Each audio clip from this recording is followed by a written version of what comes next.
Welcome to the William & Mary Entrepreneurial Thinkers podcast, where we dive into the mindsets, skills, and stories behind creative action and bold ideas. Whether you're building a business, launching a project, or just exploring what it means to think like an entrepreneur, you're in the right place. And real quick, make sure you check in using the link in the show notes. It takes just a few seconds and earns you points that you can use for snacks, swag, and perks here at the Hub. It also helps us in creating and tailoring content that actually matters to you. So, hit pause if you need to, check in, and now let's jump into today's episode. Welcome back to the William & Mary Entrepreneurial Thinkers podcast, where we dive deep into the minds of innovators and those exploring the power of improvisation for this episode. And speaking of those, we have Jack Milner, who is founder of Stand Up and Deliver. Jack is an expert in communication, helping individuals and organizations deliver clear, engaging, and impactful presentations. His background as director of West End and comedy coach for big names, you may have heard of them, Google, Microsoft, Crisco, have made him a leading voice in teaching how to speak like a stand-up. His work ranges from TED Talk speaker to coaching to comedy workshops for businesses. Welcome to the show, Jack. Well, thank you very much, Brandon. And hello, Roy. That's what a wonderful introduction. Thank you. I appreciate that. Yeah, we're super stoked to have you on the show today. You have had a really cool, impressive career. I've indulged in some of your YouTube videos that offer training and exercises from London comedy scene all the way to corporate gigs. Can you share kind of like maybe early on in your career how you got started in coaching and where you saw the intersection with comedy? Yeah, absolutely. Well, to be honest, it wasn't really me who saw the connection initially. So I used to run a comedy touring company that toured around the UK. And as part of that, I'd offer comedy workshops, but these were, improvisation things. And then a theatre in the UK said, Jack, we'd like you to run some stand-up workshops. And at the time I said, well, you can't teach stand-up, you're either funny or you're not. And then they said, well, so that was the end. And so that wasn't the end of the conversation, because they then came back and said, well, we'll pay you twice as much as normal. All right, sweet. And I said, yeah, of course you could teach stand-up. And I found that I could by doing, helping people get the stuff that gets in the way out of the way, give them some tools and techniques, and then make sure it was fun. And there weren't many people doing it in the UK at the time. This is about 25 years ago. And so quite quickly, I was working with the National Theatre in the UK and TV channels.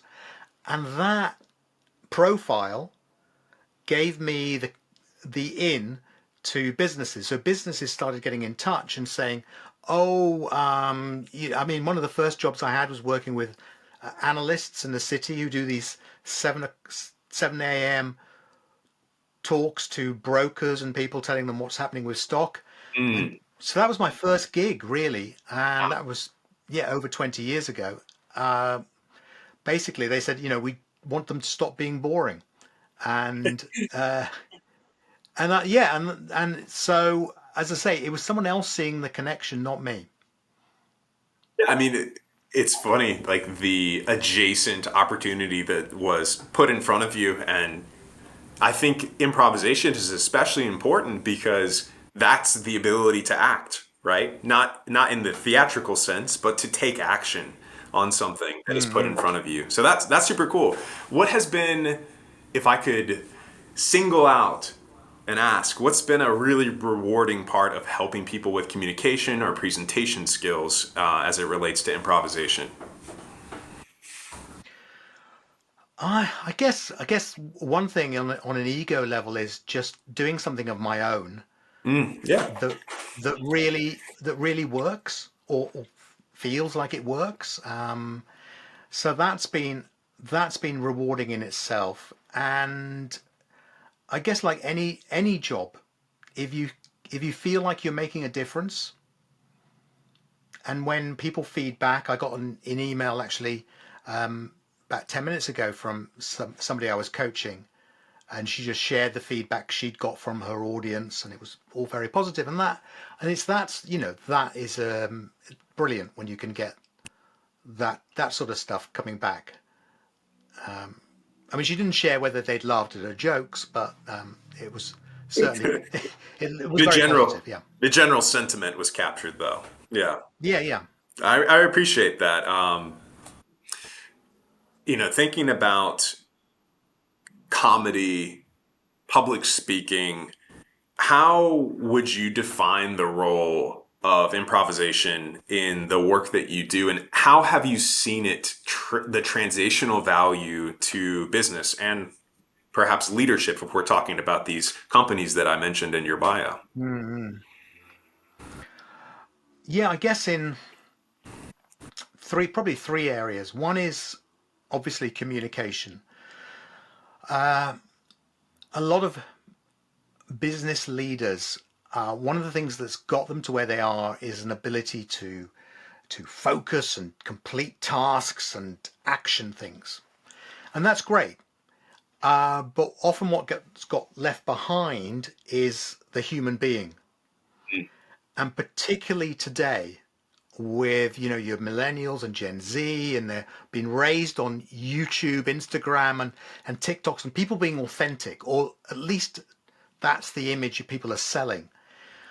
Then leaders need to be much more authentic, much more like, oh, that's the human being. If you know the brilliant American speaker Brené Brown, sh she's fantastic because she just does herself, Mm. is herself. And so that's one area. It's communication, uh, and creativity. If you go to any creativity workshop or ideation sessions, then creativity you'll see, sorry, comedy improvisation techniques being used. And I mean, example of that is how they use it at MIT.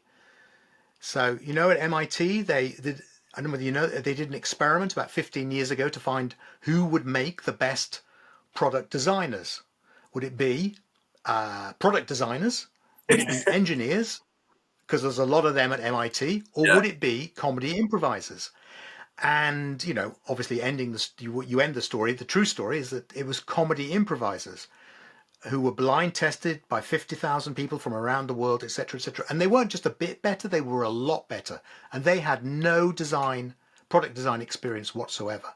So they now teach comedy improvisation at MIT, and it's a vital part of the program, because those skills that an improviser uses and accept and build, being open to the offer, being present, working with other people, collaborating, etc., are pretty important.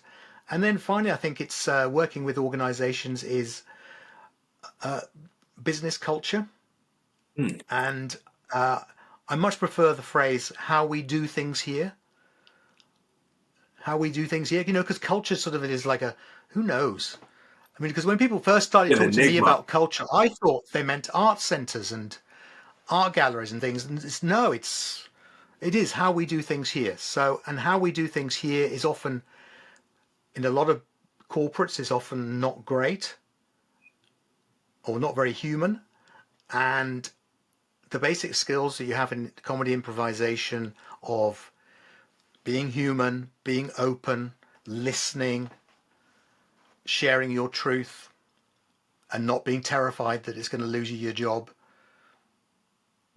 Yeah, I think so. Those are all really great points. I appreciate the bulleted element of that. So I think I captured it as communication, creativity, business culture, and I added a note on authenticity. I think that you're right. People more than ever are striving for the translation of the authentic. Like they want to Mm, identify with what they're purchasing. They want to understand more and more.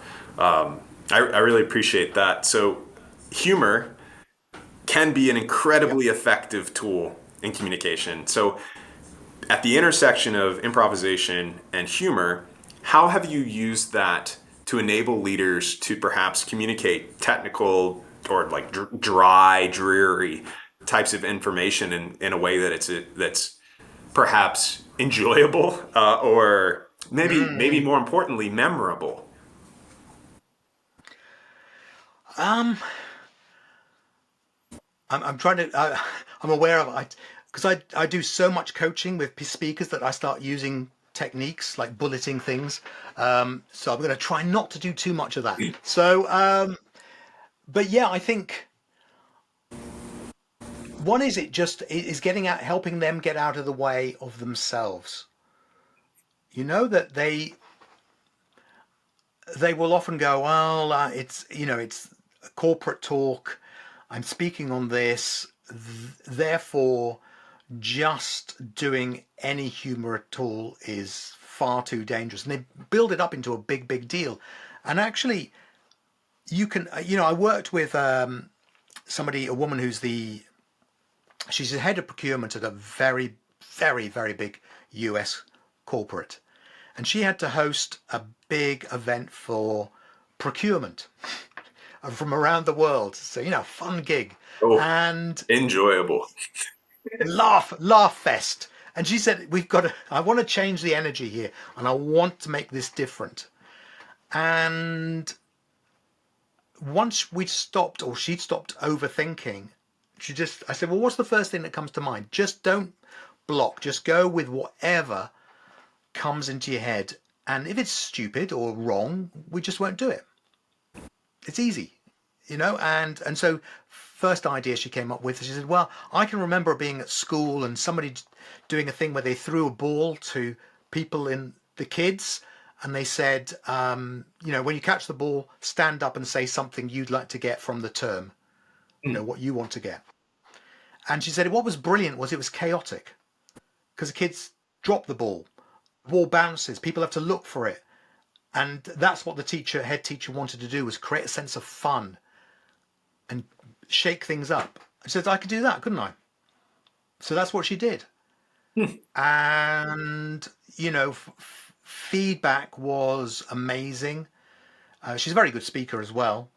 But it's that sort of thing. It's it does. You're not a stand-up. I think sometimes people go, "Oh, I'm a." Adding laughs is like doing it like a stand-up, and that's not the case. So it's, if they're laughing, they're listening. Mm. And Love yeah, I mean, it's the old John Cleese quote: "If they're laughing, they're listening." And if you don't, it doesn't have to be comedy gold. You don't have to do an Eddie Izzard, or it can be quite gentle. It can be a little comment, because also, quite often, a corporate audience can be an easier audience in some ways. Particularly if it's the boss speaking. it. Mm. So I Yeah. look at Roy. Roy's not so sure about that one. Um, Yeah, I think that that is often true, that I perhaps it's an expectation that there will be a captivated mm, audience because there's a level of gravity to the words that they will speak as it impacts them. So mm, to add some brevity to that would make a lot of sense to relate on a human level, if I come full circle back to your earlier comments. Yeah. That's cool. yeah. Roy, feel free to jump in with any questions as they arise. But if I'll keep chipping away for now. Um, okay, so oftentimes, especially with executives, as you mentioned, perhaps who are not as keenly adept at public speaking, they're high pressure situations where like the Mm, financials are terrible, or the the trajectory of our company is like going really poorly. So whether it's like pitching to investors, whoever the audience is, it can be nerve-wracking. So how do you teach people to improvise effectively when things don't go to plan? oh, yeah, that's a good question, because say, bad news is often something you have to share Hmm. in a corporate. It might be you've got to share bad news in that you are restructuring the organization. which is shorthand for having to get rid of a few people, Yeah. or you've got the financials are not good, the numbers are not good, or the KPIs, or whatever you want to call it, and you've got to go in there. And so, generally speaking, starting off a presentation like that with a couple of gags is probably not the way to go. Right. But the thing I think that you're hinting at, or we're talking about here, is being authentic and being human in those moments and being honest. Because I think, people are much better at seeing through BS. They really are. Yeah. And less, and they, you see it all the time. For politicians now in the UK, around the world, are trying to find that thing where they don't look like a politician.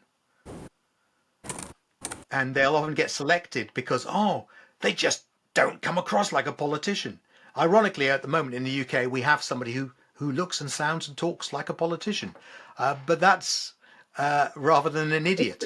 But which is what we have had for a while now. But generally, people are going in a positive way. They're saying, okay, we don't want to look like a politician. We don't want to look like your typical CEO corporate, because that's not going to connect with other people as human beings, etc. And just I'm coming back to what you were saying on the giving bad news. I think being authentic, being true to yourself, and when I was first doing this sort of stuff, I remember two speech writers were on a workshop with me, and they said we had to write a speech for our CEO because he had to announce that he was getting rid of several hundred people.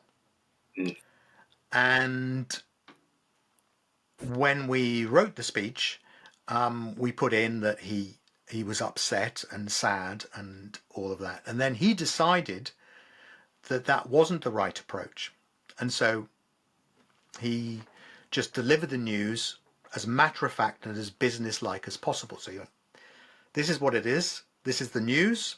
It's all terrible, and you lot are going to be fired at the end. Mm. And those are the numbers. That's the reason why at the end. And obviously that went down very, very badly indeed. But worse was that he was seen as a monster Mm. by the people who remained. And they said the saddest part was that he was genuinely distraught. He hadn't slept. He worried constantly about how these people were going to pay their mortgages and all the rest of it. Mm. And obviously, when you're giving bad news, you don't make it about yourself. You make it about, you put yourself in the shoes of the audience.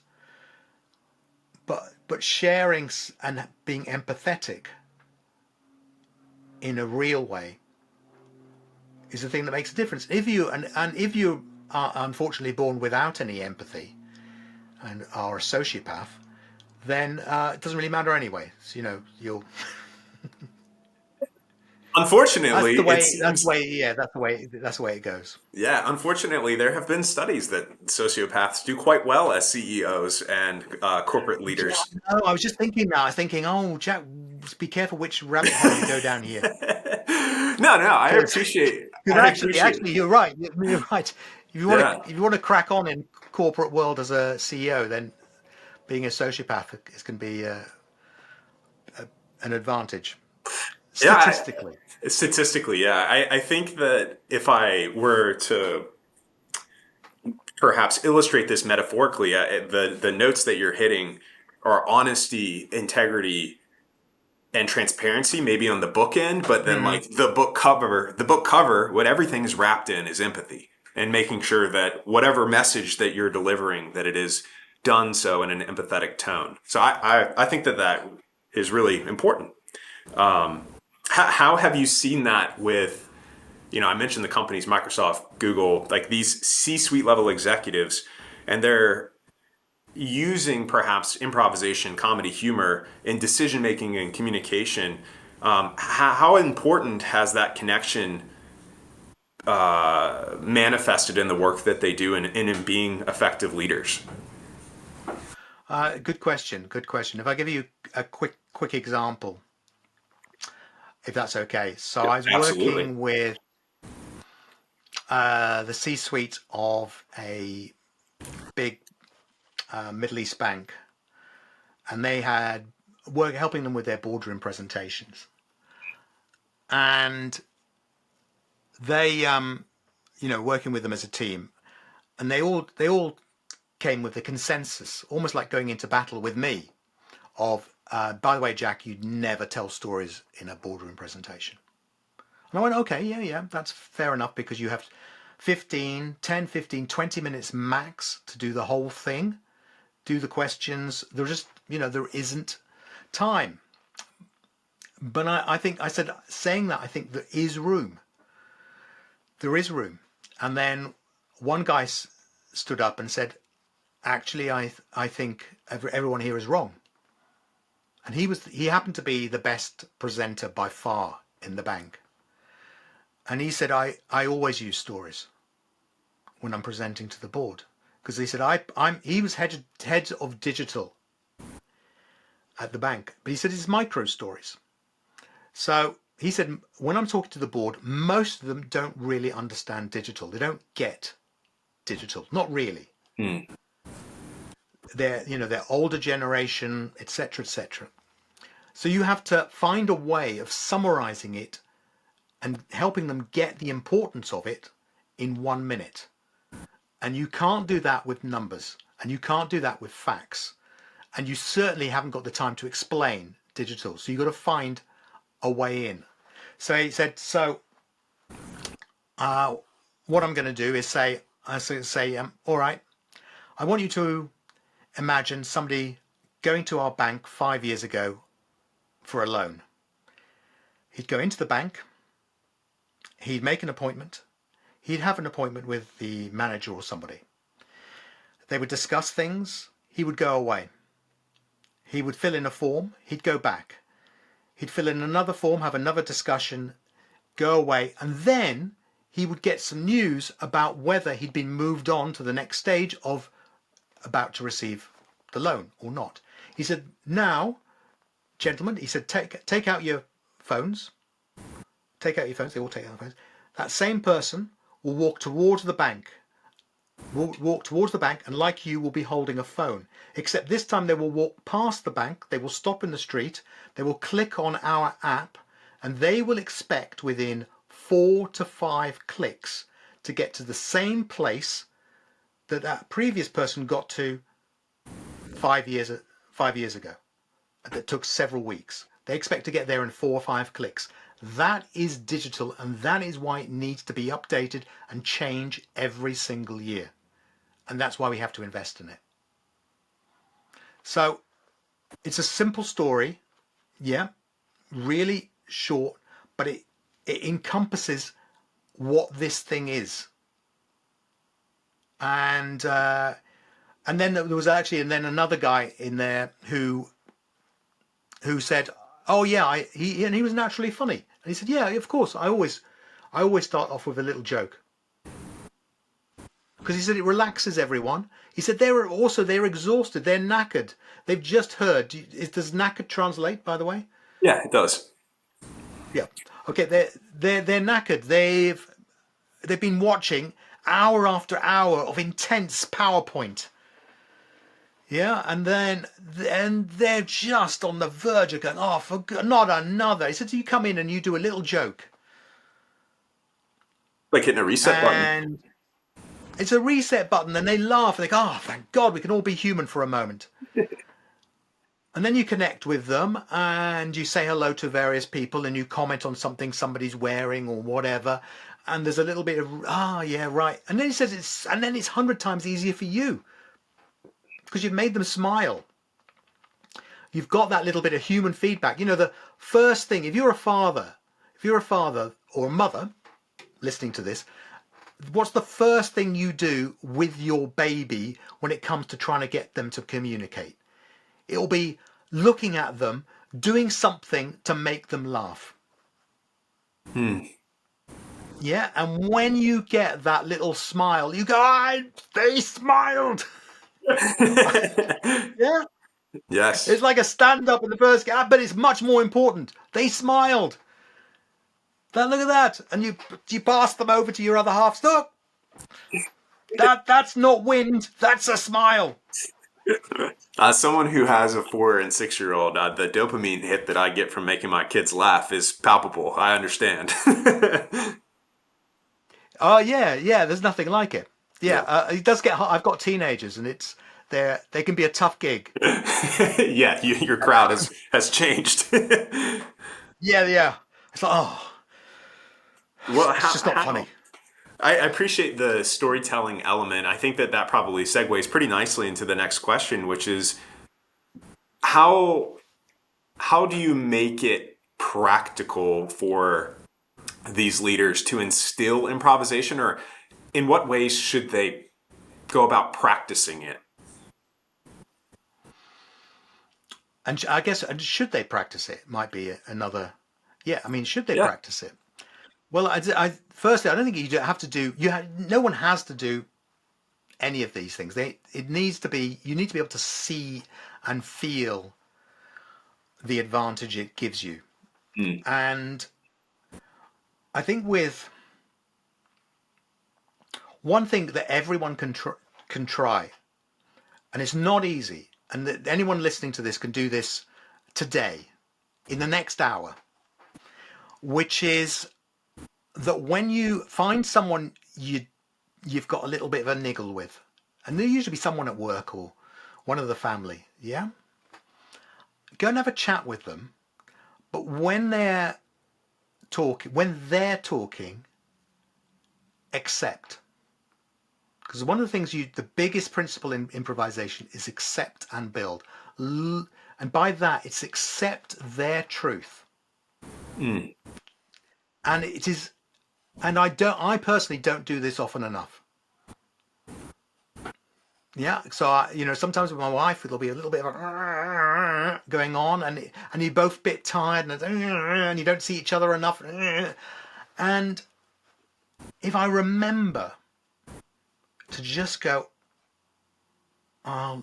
just accept and build on what you're saying. It doesn't necessarily mean I have to agree, but my first thought will be accept.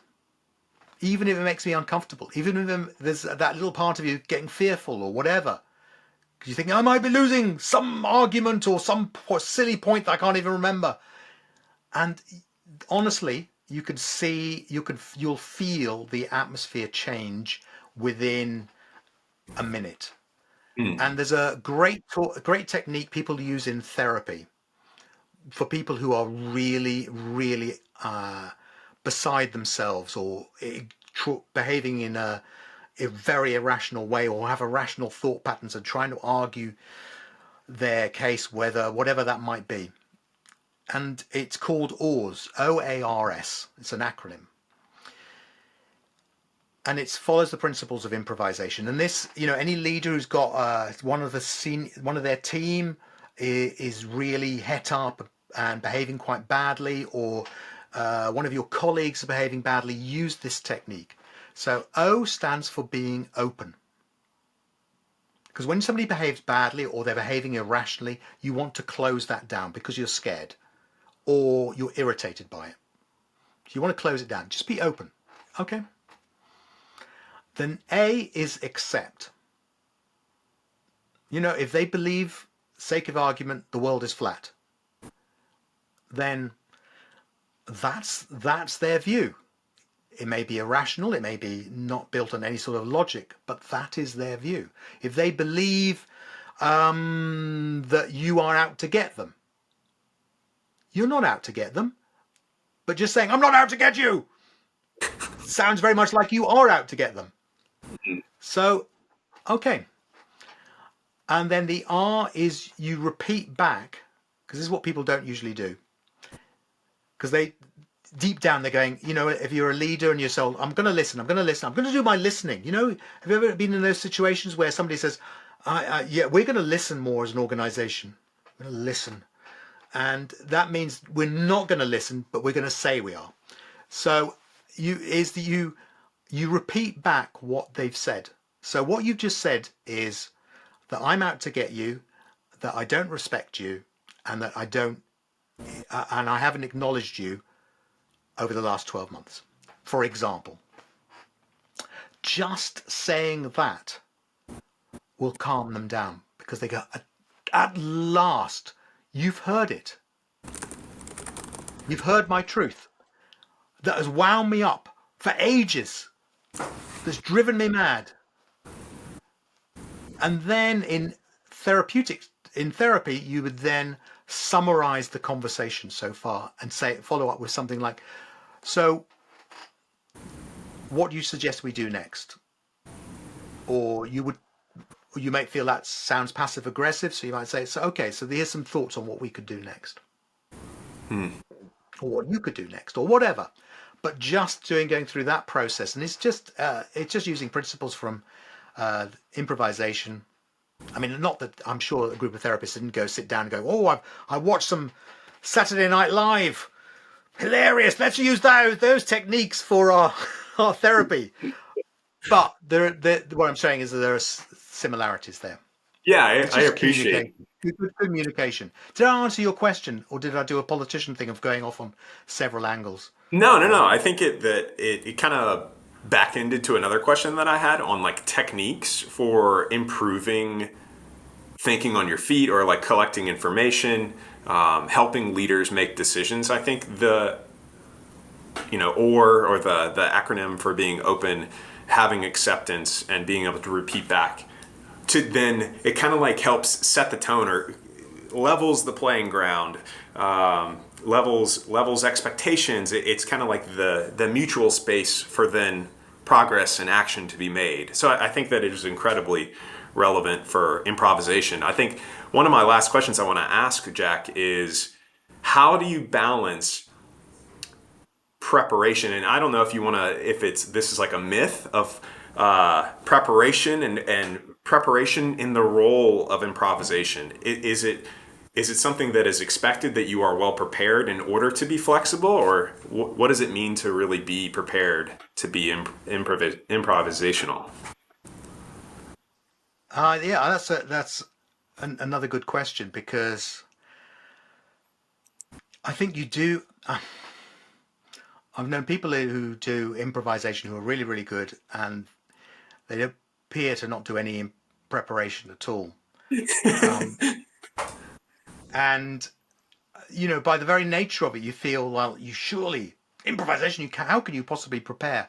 But I think you can do things that will help you be more in the moment. So, I mean, Roy's done a lot of work with improvisers, etc. So I'm sure you would agree. But one of the things I know you tried to do, Roy, when you were directing would be to create a relaxed, fun atmosphere, because then people can do their best work. You can't be funny. You can't improvise successfully if you're anxious. And it's the same, the same principles apply to sport. If you want to be as successful as a sports person, you need to, yes, you want to win and you want to be focused. You need to practice your skills again and again. Similar actually to improvisation, but when it comes to it, your best preparation you can do is being super relaxed and looking to enjoy it, looking to have fun. And that's something, I try to remind myself as well, doing something like this, having this chat, is that you have little anxieties and things, is just go, well, let's just enjoy it. Try to enjoy it and have fun. And when I was performing, I didn't like doing warm-ups or anything like that, because it would make the anxiety increase the anxiety, because I'd be thinking about the thing and getting more and more and more like this. I just want to chat to people. I just want to have a laugh. And then for 10 seconds before I go on, then I need to be quiet. And then I just need to be just enough to then, not enough time to overthink it, but then just enough time to get myself present in the room, think a couple of basics, and then go out and do it. And the amount of times I've worked with speakers, presenters, etc., and if I try and use distraction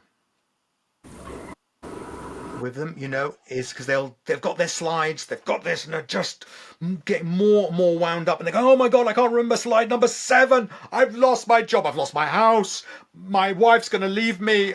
It's disaster. My kids will disown me." Spiraling, yeah. Or yeah, and so you distract and distract, distract, and this, chat, and then they're out, and then they can be a human being, and they got far more chance of success.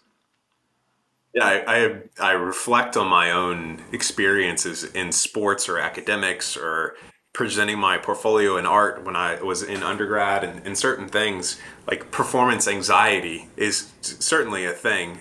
So you do need to be prepared, but there does 100%. come a point where it's like, oh well, you prepared what you've prepared, and you need to get on with it, and be in a mood to relaxed enough mood to perform well. So I appreciate that. I think that'll resonate quite well with the rest of the audience too.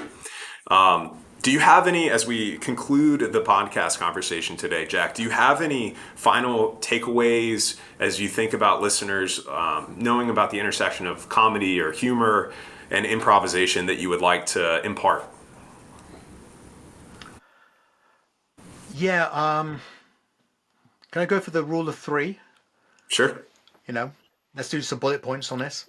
The first one is that if you're looking to add more humor to your communication, you're looking to create more laughter in the room, is don't think funny, think playful. Think levity, and that's enough. The second thing is that if you want, if you're in marketing or one of those things, is that I know there's trillions of messages crisscrossing the globe now, and cutting through that is really, really, really hard. And so humor is one of the best ways of doing that. And there's a technique called going over the line. So in other words, going into the dangerous territory. And Seth Godin, who's a great marketeer, talks about purple cows.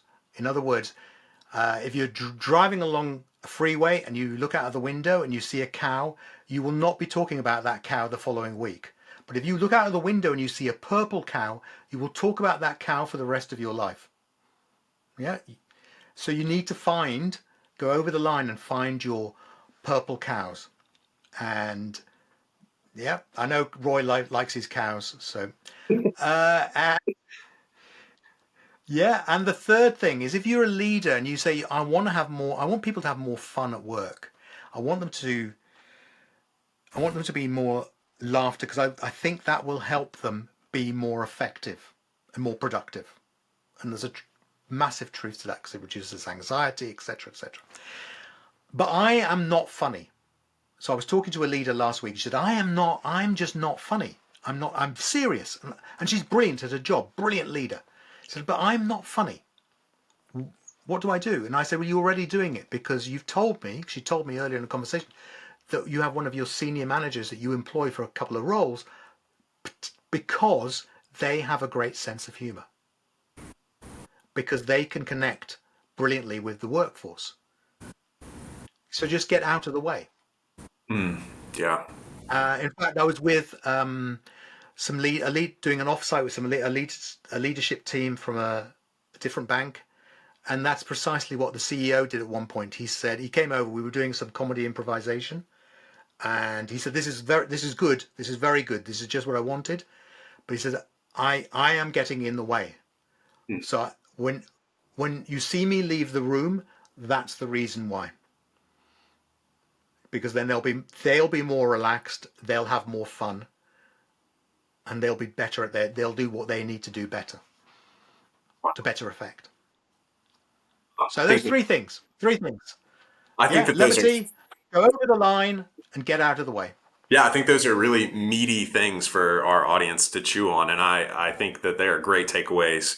Um, Jack, it has been an absolute pleasure to have a conversation with you today.